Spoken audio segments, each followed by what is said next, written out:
seja muito bem-vinda aqui ao nosso canal Oncofarma em Ação e estamos aqui numa série de vídeos falando sobre câncer de mama. E se você não assistiu ainda os outros vídeos, eu vou deixar aqui os links deles na descrição daqui desse vídeo, tá? Então depois você confere lá porque tá muito especial e é muito importante que você compreenda aí desde o comecinho do diagnóstico, as características do câncer de mama, dos vários tipos que a gente pode ter, para depois avançar para a questão dos tratamentos e entender um pouco mais. E hoje a gente vai falar sobre as terapias-alvo, Herceptin, Perjeta, Trastuzumab e Pertuzumab. E eu sou Caroline Monteiro, farmacêutica especialista em oncologia. Então vamos lá, já se inscreve aqui no canal se você não for inscrito ainda para não perder nada, tá? E deixa o seu curtir aqui também nesse vídeo, tá? E me conta aqui nos comentários se você já fez o Trastuzumab ou Pertuzumab ou se você está fazendo, tá? Então vamos entender um pouquinho mais, eles são chamados terapias-alvo. E como eu falei nesse início dessa série, eu expliquei um pouco sobre os tipos do câncer de mama. E lá atrás eu explico sobre a questão dos receptores, né, que vai definir os tratamentos. Então, chegando aqui hoje nesse vídeo sobre terapia-alvo, então a gente sabe que temos um alvo específico, né? E que alvo é esse, Carol? O alvo é justamente o receptor da proteína HER2. No seu exame pode aparecer também como SERB2, tá? Então, estando lá positivo nesse exame que é chamado a imunohistoquímica, que dá as características moleculares, tá, da doença, então é uma paciente que vai fazer aí o uso desse medicamento ou mesmo dos dois, tá? Então vamos entender aqui, tendo isso positivo, é uma paciente que vai sim ser direcionada para a quimioterapia e para o uso da terapia-alvo. A ordem desses tratamentos também, como eu falei, da quimioterapia, neoadjuvante, enfim, isso também eu discuto nos vídeos anteriores, então você não pode deixar de assistir para entender mais sobre todo esse universo que estamos falando aqui, ok? Então, o Trastuzumab, ele foi o primeiro, né? Ele veio assim como realmente um divisor de águas para as mulheres que têm esse tipo de diagnóstico, que é o HER2 positivo, tá? Então, a partir desse momento que nós tivemos a inclusão desse medicamento, né, a descoberta de uma terapia-alvo, ele é um anticorpo monoclonal, ou seja, ele carrega ali, né, é uma molécula específica que vai se ligar agora, não mais como as quimioterapias clássicas que a gente conhece, que vai matar células em rápida divisão. A terapia-alvo agora ela vem com um alvo específico e por isso também a gente vai entender sobre essas características dos possíveis efeitos colaterais que agora são muito menores comparados à quimioterapia clássica, né? Então, ela tem um alvo específico, que é justamente esse alvo que está lá na célula, né, neoplásica, que é o alvo do HER2, da proteína HER2, que é uma proteína que também estimula crescimento celular em nós, nas nossas células normais, algumas células do nosso corpo, sim, a gente tem o receptor para esse tipo de proteína, essa proteína HER2, e quando se descobriu isso nos tumores do câncer de mama, e se descobriu uma forma de bloquear esses receptores com esse medicamento específico, foi então que deu início aí essa questão da terapia-alvo, então esse alvo específico agora a ser atingido. E com isso também nós tivemos aí mais um avanço rumo à cura, né, de mais um tipo aí, um subtipo do câncer de mama, que antigamente, antes dessas terapias, realmente não se tinha muito o que fazer e muitas mulheres de fato morriam com pouco tempo do diagnóstico, né? E agora com o advento desses medicamentos e a partir desse nós tivemos um desdobramento com vários outros medicamentos, né, que vieram posteriormente pegando esse gancho aí, né, do receptor HER2, mas com alguns outros incrementos, como a gente tem aí o TDXD, então pode ser que você esteja fazendo inclusive algum medicamento desse, e se você está, já comenta aqui também se você quer uma parte 2 desse vídeo, né, de terapias-alvo. Então, foi um divisor de águas, né? No sentido de que agora nós temos arsenal, nós temos medicamento específico para esse tipo de doença. E com isso a gente abriu um leque muito maior para o tratamento dessas mulheres e também, como eu falei, possibilidade de cura. Então, sendo a mulher HER2 positiva, esse câncer de mama dela do tipo HER2 positivo, a gente já sabe que o trastuzumab vai entrar na jogada. Agora, Carol, pode ter gente perguntando, mas eu tô fazendo também o pertuzumab junto com o trastuzumab, e aí, né? E aí o que acontece? O pertuzumab ele veio depois, ele também vai fazer o bloqueio HER2, né? É como a gente intensificando o bloqueio. Quando a gente for falar lá do bloqueio hormonal, a gente tem algumas vias de bloqueio hormonal, né? Então, às vezes, o médico lança mão de mais bloqueio, no caso, para intensificar a questão do tratamento. E aqui é da mesma forma, né? Então, o médico, tem toda uma questão de protocolo, tá? Característica da doença, o tamanho do tumor, né? Os riscos da recidiva para essa mulher. Então, isso tudo é levado em consideração para o médico acrescentar mais um medicamento aí.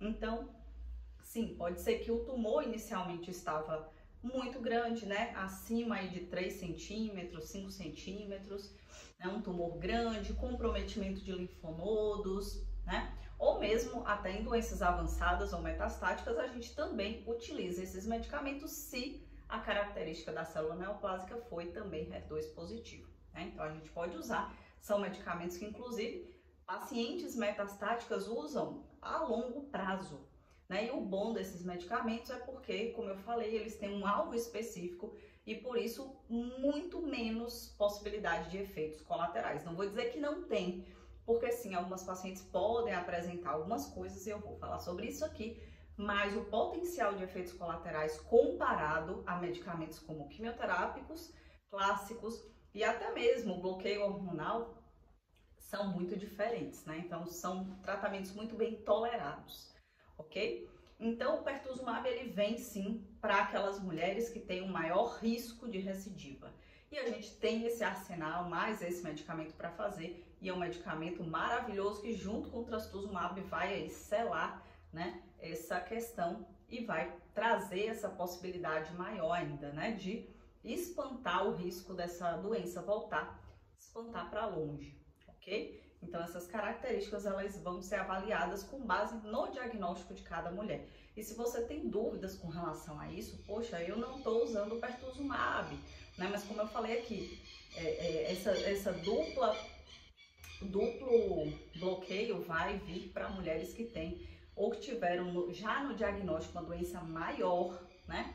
Com maior comprometimento, maior risco de recidiva. Então, já fica aqui que pode ser que você que está me vendo aqui teve um diagnóstico, por exemplo, do câncer lá milimétrico ou menor que 2 centímetros, né? Então, nesse caso daí, realmente não vai entrar o pertuzumab para você. Mas eu sempre friso isso aqui nos meus vídeos, né? Com relação à indicação de tratamento, porque tanto o diagnóstico como a indicação do tratamento, ela é feita pelo seu oncologista.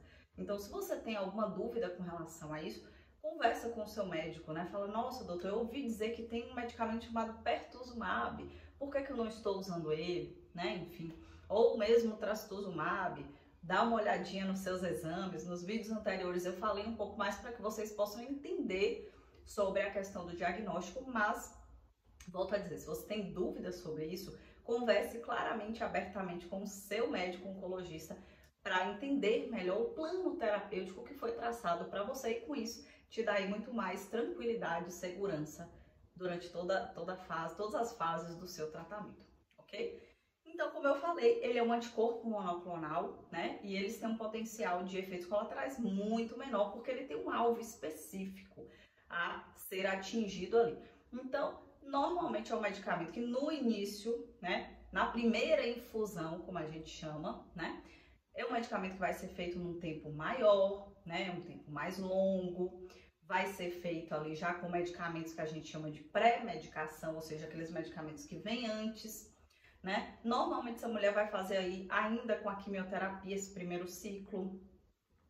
Na primeira aplicação é feita uma dose de ataque, como a gente chama, que é uma dose maior, mas os ciclos posteriores vai ser a dose menor e com também um tempo de infusão menor, que normalmente fica ali em torno de 30 minutos. Mas a primeira infusão, realmente não se espante, ela é mais longa, porque toda primeira infusão de medicamentos, até mesmo de quimioterápicos, é levado em consideração a questão que a pessoa nunca tomou aquele medicamento e por isso pode ter alguma reação alérgica. E daí a infusão, o tempo que vai correr ali, aquela gotinha do soro contendo os medicamentos, vai ser um tempo maior, né? E a equipe vai estar observando você para que você não tenha nenhum efeito, nenhuma reação, tá? Então é um tempo maior, você já vai estar coberta ali com os medicamentos, mas de uma maneira geral, o que pode acontecer, Carol? Medicamentos muito bem tolerados, mas pode sim ter pacientes que se queixam às vezes de um pouquinho de tontura e às vezes até relacionados à pré-medicação e não ao medicamento. Então tem pacientes que vão tomar ali, né, a dexametasona junto com antes da químio, o difenidrin, e esses medicamentos podem causar ali uma tontura, uma sonolência, uma coceirinha às vezes no corpo. Então o paciente às vezes associa. Mas depois que você passar a fazer as infusões somente ali com trastuzumab ou pertuzumab, você vai ver que ou o médico nem vai prescrever mais pré-medicação, porque realmente não é mais necessário, ou você já vai realmente se sentir ali, não vai sentir praticamente nada. Mas ainda assim tem pacientes que me relatam assim, alguma tontura logo no dia que faz, né? Pode sentir ainda a pele também um pouquinho mais ressecada, né? Às vezes tem paciente que sente um pouquinho de coceira, mas nada além da conta com relação a isso de efeito colateral. E se o primeiro ciclo, né, aquela primeira infusão que você tomou do medicamento, a primeira vez que você tomou ali, foi tudo bem, né? Você passou ali bem, é muito provável que os demais ciclos e quando você fizer só os anticorpos, você praticamente não vai sentir mais nada. E hoje em dia tem até uma outra apresentação, que é a apresentação até para quem faz os dois, uma apresentação ali unificada que não é venosa, né?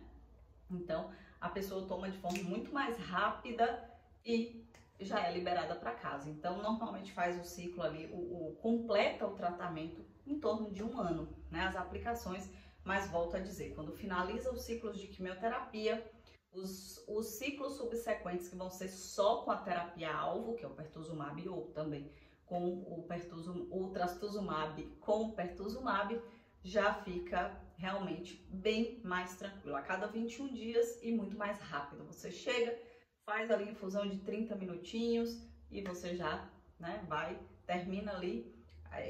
As enfermeiras normalmente botam um pouquinho de soro, né? Pronto, acabou ali, você já tá liberada. Então é bem mais ágil e, volto a repetir, bem mais tolerável, né? Sem aqueles efeitos. É quando também que já finalizou a quimio, quando o cabelo volta a crescer. Então são medicamentos que não fazem o cabelo cair, não causam diarreia, não tem esse potencial, tá? De causar diarreia, de baixar a imunidade, também de causar enjoos, ok? Mas volto a repetir, cada mulher, cada organismo, ele é único, ele é diferente, então a gente precisa observar e, se precisar, tratar, né? Algum efeito colateral que aconteça no meio do caminho, aí a gente vai tratar. Então, nessa fase já onde a mulher só está com os anticorpos, já é uma fase mais tranquila. E a fase, como eu falei, o cabelo volta a crescer, então você já pode sim usar os seus produtos de beleza, às vezes dá aquele tonalizante, já atingir um pouquinho ali os cabelos, né? Usar os seus produtos de beleza sem problema nenhum. Inclusive também o pessoal me pergunta muito de vacinas, né? Se pode tomar a vacina da gripe, a vacina da dengue nesse período. Nesse período não tem problema nenhum, somente estando ali com os anticorpos, né? Porque se você ainda estiver fazendo quimioterapia, aí você não deve tomar nenhuma vacina sem o consentimento e a liberação do seu médico oncologista. Por quê, Carol? Porque pode sim ter a questão ali da imunidade mais baixa e com isso te prejudicar, né? Então, mas você já tendo finalizado a quimio, já está ali no meio, né, das aplicações só da terapia-alvo, do trastuzumab, por exemplo, não tem problema nenhum você seguir o seu calendário ali vacinal né, tomar suas vacinas, atualizar o seu cartão de vacina sem problema nenhum. E como eu falei, voltar a usar os seus produtos de beleza. O que eu não recomendo ainda nessa fase, tem mulheres que me perguntam também, que é com relação a procedimentos estéticos, tá? Preenchimento, harmonização facial, botox. Durante essa fase ainda das terapias-alvo, eu ainda não recomendo. Por quê? Porque a gente ainda pode ter algum efeito colateral ali, principalmente na pele, alguma reação alérgica. Então, eu recomendo, pelo menos para as minhas pacientes, que tenham um pouquinho mais de calma nesse sentido e de paciência para esperar finalizar esse processo para então, depois, fazer aí a sua aplicação, a harmonização facial, até mesmo alguns procedimentos cirúrgicos estéticos, ok? E se você tem mais dúvida, inclusive, com relação a essa etapa aqui, comenta aqui nesse vídeo. E para quem quiser saber mais sobre o meu trabalho, como é que eu faço o meu acompanhamento das pacientes que estão em tratamento para o câncer de mama, atendimentos, vocês também podem entrar em contato com o link que vai estar aqui nos comentários, fixado aqui na descrição desse vídeo. E se você não é inscrita, volto a dizer aqui, ó, se inscreve no canal para não perder nada, também compartilha com mais mulheres. Se você conhece mulheres que estão aí usando trastuzumab, pertuzumab, manda para essas mulheres esse vídeo e já deixa o seu curtir nesse vídeo. E o próximo episódio a gente vai falar sobre bloqueio hormonal, os famosos aí, os medicamentos que são utilizados no bloqueio hormonal para o tratamento do câncer de mama. E eu te vejo no próximo vídeo.